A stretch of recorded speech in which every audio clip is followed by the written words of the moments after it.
So రేపు ఆదివారం అండి మన ప్రేమ్ టాక్స్ ఆఫీస్ హైదరాబాద్ శ్రీనగర్ కాలనీలో మీటింగ్ ఉంది. సో ఎవరైనా రిజిస్టర్ చేసుకోవాలంటే చేసుకొని మీరు అక్కడికి వస్తే నన్ను కలవచ్చు. కొన్ని కీలకమైన విషయాలు అక్కడ మనము చర్చించుకోవచ్చు.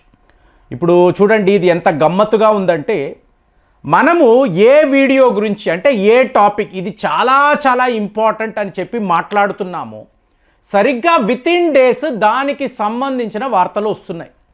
ఇప్పుడు ప్రపంచమంతా కూడా స్టేజ్ 6 అమెరికా వాడు చెయ్యబోతున్న యుద్ధాలు అని చెప్పి 2-3 వీడియోస్లో, ఎందుకంటే తెలుస్తుంది యుద్ధము అన్నప్పుడు ప్రతి ఒక్క దేశము కూడా ఇన్వాల్వ్ అవుతుంది, ఇందులో లాభ నష్టాలు ఉంటాయి. ఇప్పుడు మోదీ గారు ఇజ్రాయెల్ వెళ్ళారు, జీరో టాలరెన్స్ ఆన్ టెర్రరిజం అని మాట్లాడారు. బెంజమిన్ నాథన్యాహు కూడా ఎస్, మీకు వాళ్ళ పార్లమెంట్లో మీకు చప్పట్లతో దద్దరిల్లిపోయింది. సో ఇప్పుడు పాకిస్తాన్ వాడు ఏం చేశాడండి, డైరెక్ట్గా ఆఫ్ఘనిస్తాన్పై యుద్ధము ప్రకటించాడు. సో ఒక భీకరమైన యుద్ధము మీకు పాకిస్తాన్ ఆఫ్ఘనిస్తాన్ మధ్య మీకు ఇప్పుడు జరుగుతుంది. ఈ వీడియో నేను మాట్లాడుతున్న టైంలో చాలా పెద్ద యుద్ధము అనేది స్టార్ట్ అయిందండి. అమెరికా వాడి పర్మిషన్ లేకుండా పాకిస్తాన్ వాడు ఇలాంటి ఈ స్కేల్లో వార్ అనేది చేయలేడు. మరి అమెరికా వాడికి ఏంటంటే చెప్తున్నాను కదా, యుద్ధాలు కావాలి. ఇప్పుడు ఈరాన్ మీద ఎలా చెయ్యాలని ఆలోచిస్తున్నాడు. దానికి ఒక డ్రెస్ రిహార్సల్ లాగా పాకిస్తాన్ నువ్వు వెళ్ళి ఆఫ్ఘనిస్తాన్ మీద ఇలాగ దాడులు చెయ్యి. ఒక పైశాచిక ఆనందం అండి ట్రంప్కి. అలా జనాలు వేల సంఖ్యలో చనిపోతూ ఉంటే తెలియని ఆనందం. ఎందుకు, సామ్రాజ్యము అక్కడ కూలిపోతుంది. సో ఈ టైంలో పాకిస్తాన్ వాడు గజబ్ లీల్ హక్ అని అంటున్నాడు. సో ఇది ఈ ఆపరేషన్ పేరండి, గజబ్ లీల్ హక్ అని పెట్టి వాళ్ళ డిఫెన్స్ మంత్రి ఖ్వాజా ఆసిఫ్ మాట్లాడుతున్నాడు. వాడు ఏం చెప్తున్నాడో తెలుసా అండి, మీరు నమ్మరు, మీరు చూడొచ్చు, ఆ మెసేజ్ చూడొచ్చు. తాలిబాన్ ఇవాళ భారత్ యొక్క ప్రాక్సీగా మారింది. వాళ్ళకి స్వతంత్రం వచ్చింది, వాళ్ళు చాలా చాలా శాంతియుతమైన వాతావరణంలో ఉంటారు మేము అనుకున్నాము. కానీ వాళ్ళు కరుడుగట్టిన తీవ్రవాదులుగా మారిపోయారు, భారత్ యొక్క ప్రాక్సీగా మారిపోయారు. సో భారత్ ఇలాగ తీవ్రవాదులను రెచ్చగొట్టడము, మా మీదికి పంపించడము, ఇవాళ మార్గమే లేక ఆఫ్ఘనిస్తాన్పై మేము ఒక యుద్ధము ప్రకటించాము. వీడు చేసిన పనులనంతా కూడా మన మీద డైవర్ట్ చేయడం, మనమే చేసేమో అని చెప్పి ప్రపంచానికి చెప్పడం. మరి అసలు తీవ్రవాదులు ఎవరు? ఒకటి అమెరికా, ఇంకొకటి పాకిస్తాన్. అవునా? ఇప్పుడు యుద్ధమంతా ఎందుకండి, పాకిస్తాన్ వాడు పనిగట్టుకొని తన F-16 విమానాలు, JF-17 విమానాలు, పెద్ద పెద్ద బాంబర్లు వేసుకొని ఆఫ్ఘనిస్తాన్ యొక్క మెయిన్ సిటీస్ కాబూల్ అనండి, అలాగే తక్కిన నగరాలు, వీటి మీద ఇలా బాంబులు వేయడం. డైరెక్ట్గా మీకు గ్రౌండ్ లెవెల్లో యుద్ధము చెయ్యలేరండి, తాలిబాన్ని వీళ్ళు ఎదుర్కోలేరు. కాబట్టి మీకు బాంబులు వేసేయడం, పారిపోవడం. ఇది డొనాల్డ్ ట్రంప్ ఇచ్చిన ఇన్స్ట్రక్షన్. ఎందుకు? బాగారాం ఎయిర్ బేస్ చెప్పాడు కదా, bad things will happen to Afghanistan. మీరు మాకు అప్పచెప్పకపోతే ఈ బాగారాం ఎయిర్ బేస్ను మీకు చాలా చాలా బ్యాడ్ థింగ్స్ జరుగుతాయి. ఇప్పుడు చూస్తున్నాం, మార్గం లేదు, ఎక్కడికక్కడ యుద్ధాలు చెయ్యాలండి, చేసి అమెరికా ప్రజలను డైవర్ట్ చెయ్యాలి. ట్రంప్ గారు ఒక గొప్ప హీరో అని వాళ్ళు అనుకోవాలి. ఇది వీడి భ్రమ. ఈ భ్రమలో ఉండి ఇలాంటివి చేస్తూ పోతూ ఉంటాడు. కానీ ఇక్కడ పాకిస్తాన్ వాళ్ళ చరిత్రలో చేసిన అతిపెద్ద తప్పిదం ఇదే. కాబట్టి మీరు రాసుకోండి, ఇంత పెద్ద పొరపాటు వాడు అమెరికా వాళ్ళు చెప్పారు కదా అని చేస్తే రేపు పాకిస్తాన్, ఇప్పుడు మీరు తాలిబాన్ యొక్క మెయిన్ కమాండర్ ఆయన మాట్లాడుతున్నాడు. ఏం చెప్తున్నాడు అంటే, మేము ఇవాళ తలుచుకుంటే 24 గంటలలో పాకిస్తాన్ని కాంక్వర్ చేయగలం, దండయాత్ర చేయగలము, వాళ్లను టోటల్గా మేము లేకుండా చేయగలం. అంటే ఏంటి, పాకిస్తాన్ ఒక కొత్త ఆఫ్ఘనిస్తాన్గా మారుతుంది, మేము చేసి చూపించగలము. సో అప్పుడు వీళ్ళు ఫుల్ ఫ్లెడ్జ్డ్ వార్ చేశారు అనుకోండి, ఇప్పుడు ఎవరికి వాళ్ళు వాళ్ళ స్ట్రెంగ్త్ మీదే కదండి ప్లే చేస్తారు. ఆఫ్ఘనిస్తాన్ వాళ్ళ స్ట్రెంగ్త్ ఏంటి, తాలిబాన్ యొక్క స్ట్రెంగ్త్ ఏంటి, గరిలా వార్ఫేర్. సో వాళ్ళు విడిచిపెట్టేస్తారు, నువ్వు బాంబులు వేస్తావా వెయ్యి, మా మహిళలు పిల్లలు చనిపోయారు, అవును నువ్వు దుర్మార్గుడివి, నువ్వు ఒక తీవ్రవాదివి, నువ్వు ఇదే చేస్తావు కదా, సరే చేసేసావు. ఇప్పుడు మా యాక్షన్ ఏమిటో చూడు. ఇప్పుడు మా కౌంటర్ అటాక్ ఏంటో చూడు అని చెప్పి వీళ్ళు పాకిస్తాన్పై ఒక దండయాత్ర మొదలు పెడతారు.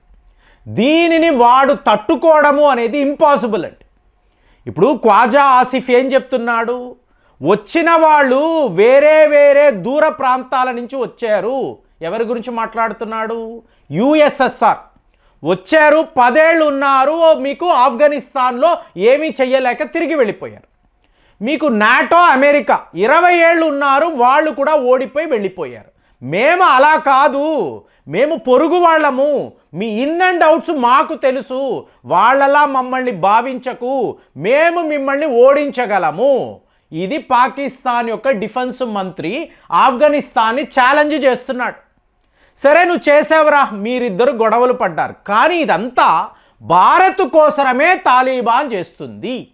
ఆఫ్ఘనిస్తాన్ ఇవాళ భారత్ యొక్క కాలనీగా మారింది. వీళ్ళు ఇచ్చే డబ్బు, వీళ్ళు ఇచ్చే ఆయుధాలను పెట్టుకొనే వాళ్ళు పాకిస్తాన్పై యుద్ధము చేస్తున్నారు. ఇప్పటి వరకు యాజ్ ఇట్ ఈస్గా 273 మంది మరణించారు, 400 మందికి పైగా గాయాల పాలయ్యారు. 18 పోస్టులు, ఏది తాలిబాన్ వాళ్ళ పోస్టులు మా చేతికి వచ్చేసేయి, పాకిస్తాన్ ఆర్మీ మీకు యుద్ధములో గెలుస్తుంది, ఈయన మాట్లాడుతున్నాడు. మరి అదే మీరు తాలిబాన్ వైపు నుంచి చూసారనుకోండి, మేము ఒక F-16 విమానాన్ని కూల్చేశాం. ఒక విమానం పోయింది అనుకోండి, పాకిస్తాన్ వాడి యొక్క నష్టాన్ని అంచనా కట్టలేం. మరి ఇది F-16 లేదా JF-17 మనకు తెలియదు, కానీ తాలిబాన్ వాళ్ళు ఏమంటున్నారు అంటే మేము ఇలాగ ఒక విమానాన్ని కూల్చేసాం. అంటే ఏంటి, వాళ్ళ దగ్గర ఏడిఎస్ లేదండి, ఎయిర్ డిఫెన్స్ సిస్టమ్స్ లేవు, కానీ మ్యాన్ ప్యాడ్స్ ఉన్నాయి. ఈ మ్యాన్ ప్యాడ్స్ ఎవరిచ్చారు అంటే అమెరికా వాడే ఇచ్చారు. చూడండి, వాడు ఇన్నిన్ని ఆయుధాలను విడిచిపెట్టి రేపు పాకిస్తాన్ ఆఫ్ఘనిస్తాన్ మధ్య యుద్ధము వస్తే ఆఫ్ఘనిస్తాన్ తాలిబాన్ ఇవన్నీ నువ్వు వాడుకోవచ్చు. ప్లాన్ బాగుందా? సో వీడే యుద్ధము అంటాడు, వీడే వీళ్లకు ఆయుధాలు ఇస్తాడు, వాళ్ళకే ఆయుధాలు ఇస్తాడు, మీరు కొట్టుకు చావండ్రా, నాకు ఆనందము. సో ఇప్పుడు పాకిస్తాన్కి ఇవ్వబడిన టాస్క్ ఏమిటి, నువ్వు ఆ బాగారం ఎయిర్ బేస్ను ఎలాగో అలా నాకు సంపాదించి పెట్టు. మీ వాళ్ళు ఎంతమంది పోయినా, నీ దేశమే పోయినా నాకు అనవసరం, నాకు అది కావాలి. కాబట్టి వీడు యుద్ధం చేస్తున్నాడు. ఇంకొక వైపు మీరు చూశారు అనుకోండి, ఇప్పుడు బలూచిస్తాన్ వాళ్ళు, ఇప్పుడు బలూచిస్తాన్ లిబరేషన్ ఆర్మీ వాళ్ళు అలర్ట్ అయిపోతారు కదండి. ఎందుకంటే వాళ్ళ సైనికులు ఈరాన్ మీద అమెరికా దాడులు చెయ్యకుండా ఆపాలి. ఇప్పుడు బలూచిస్తాన్ లిబరేషన్ ఆర్మీ డిఫెన్స్లో పడిపోయింది అనుకోండి, పాకిస్తాన్ ఎనీ మూమెంట్ మా మీద కూడా, అంటే సొంత దేశం మీద కూడా దాడులు చెయ్యవచ్చని అనుకున్నారు అనుకోండి, అప్పుడు ఇది అమెరికాకు అడ్వాంటేజ్ కదా. సో అమెరికా వాడి గేమ్ ప్లాన్ గమనించారు అనుకోండి, పాకిస్తాన్ అనే అస్త్రాన్ని వాడి అటు తాలిబాన్ ఇటు బలూచి లిబరేషన్ ఆర్మీ వీళ్లను ఆపితే మీరు క్లియర్గా ఈరాన్ని టార్గెట్ చెయ్యవచ్చు. ఇది వీడి ప్లాన్. దీని ప్రకారమే, అంటే మీకు అమెరికా యొక్క ఆజ్ఞ లేనిదే పాకిస్తాన్ వాడు ఇలాంటి పని చెయ్యలేడండి. సో చేశాడు అంటే ఫుల్ ఫ్లెడ్జ్డ్ వార్, ఓపెన్గా చెప్తున్నారు, ఇది డైరెక్ట్ వార్ అండి. మా ఈ ఆపరేషన్లో తాలిబాన్ని లేకుండా చెయ్యబోతున్నాము, ఆఫ్ఘనిస్తాన్ని ఆక్యుపై చేసుకున్నా కూడా ఆశ్చర్యపోకండి. అంటే డూరాండ్ లేన్ వద్ద పెద్ద స్థాయిలో పాకిస్తాన్ ఆర్మీ వెళ్ళడం కాదండి, అక్కడ ఎవరు ఉండరు. వీడి యొక్క స్ట్రెంగ్త్ ఏంటి, మీకు విమానాలు, యుద్ధ విమానాలు, అది అమెరికా వాడిచ్చింది, చైనా వాడిచ్చింది. కానీ తాలిబాన్ యొక్క స్ట్రెంగ్త్ ఏంటి, గరిలా వార్ఫేర్. సో వీళ్ళు గ్రౌండ్లో ఉండి యుద్ధము చేస్తారు. ఇదే తేడా, వాడు ఆకాశము అంటే వీడు గ్రౌండ్. మొత్తానికి ఈ యుద్ధములో మీకు ఒక డిసిసివ్ యాక్షన్ అనేది ఉంటుంది.